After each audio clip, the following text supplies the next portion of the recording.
I'm Dominick Cruz, Carl Gebhard here. He's gonna be Erceg and I'm gonna be Pantoja.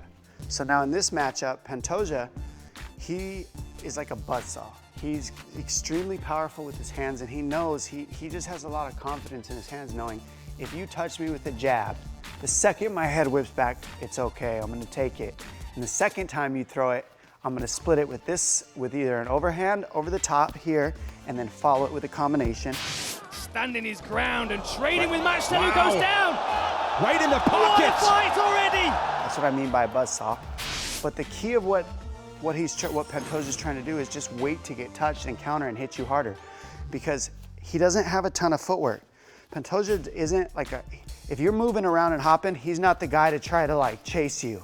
He's the guy to just stand his ground, slowly boom, slowly plop, boom. He'll get hit. And then the third one, wah, wah, wah, wah, wah, wah, wah. And he'll mix everything up and add punches to his takedown threats.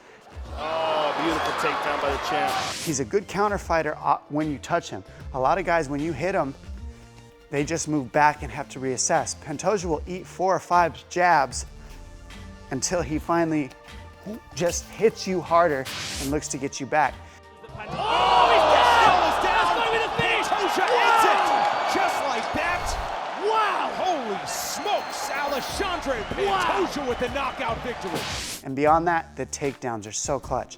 Some of the takedowns that you'll see at a Pantoja is he's really good at getting to the body lock takedown. Throw an overhand, get to the single, get to here. Once he gets to the body lock takedown, this is where you see these trips. Or he'll get his foot inside here and jack this overhook. See how he's got the overhook? You just kind of get this inside space from here and you just jack it up. And the arm's gonna flip over, or they either flip up that way or they let go with the arm, in which case you end up here. And then Pantoja, that's where he throws in his hook and he starts attacking the back. That's tight, Joe. I'm telling you, you can put a guy to sleep like this. Right across the face.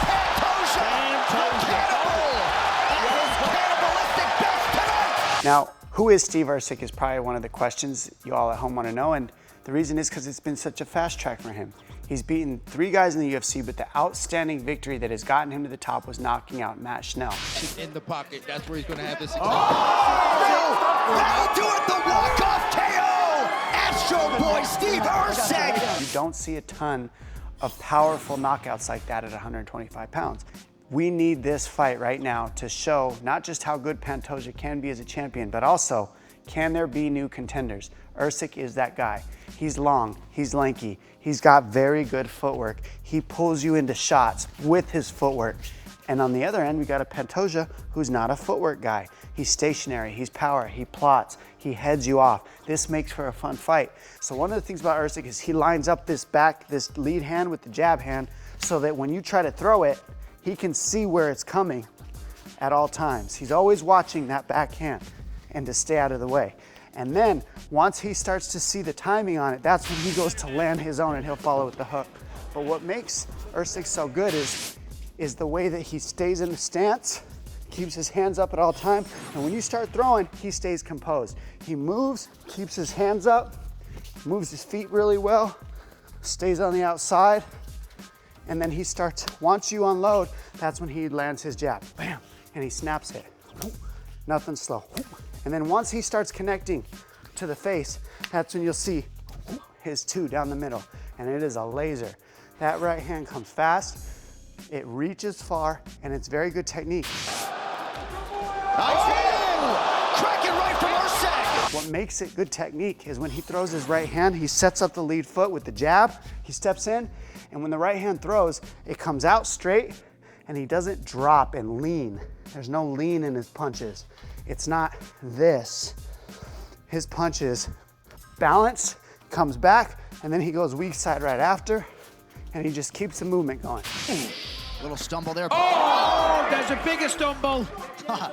That's what Erceg does. He's good at keeping you moving back and forth. Am I gonna attack the lead leg, or am I gonna attack the 2?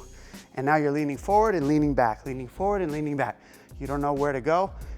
And then you add the footwork and the fact that you can't hit him back, it becomes a landslide of offense connecting on you over time. Huge right hand from Erceg. Look at that stick. what makes Pantoja so dangerous is when he's got a few options for this takedown.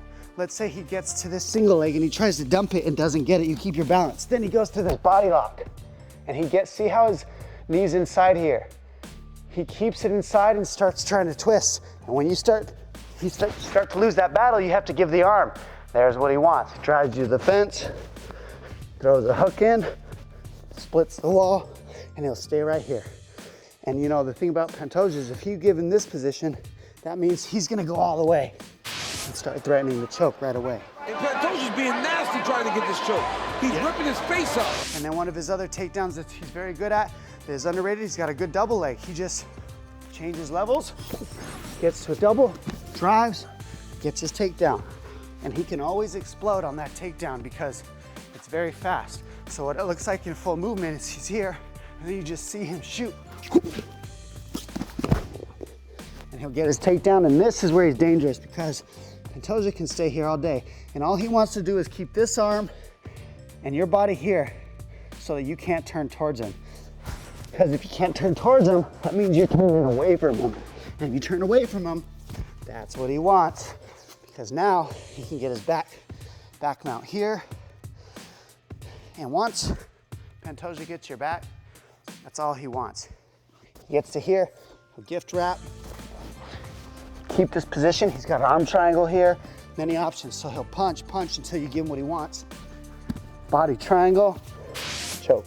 Oh, this is tight. He's gonna put him to sleep here, Paul Felder. Pantoja submits Brandon Royval. So there's a big intangible that we don't know about, and it's how good is Steve Erceg's grappling.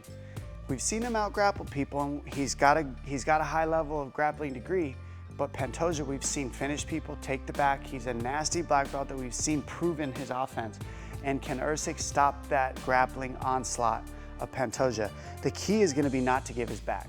Anytime he gets taken down, you cannot see Erceg ever give his back in any scenario. If he's here, he needs to be here. If he's here, he needs to not give his back, keep his back against the wall. And under no circumstance in the open mat do we want to see Erceg give his back. He's gonna have to stay on his back, be offensive on a single, or make sure he's creating space to get away. Because if you give Pantoja your back, it's a rough night. And that is the difference in this matchup, I think.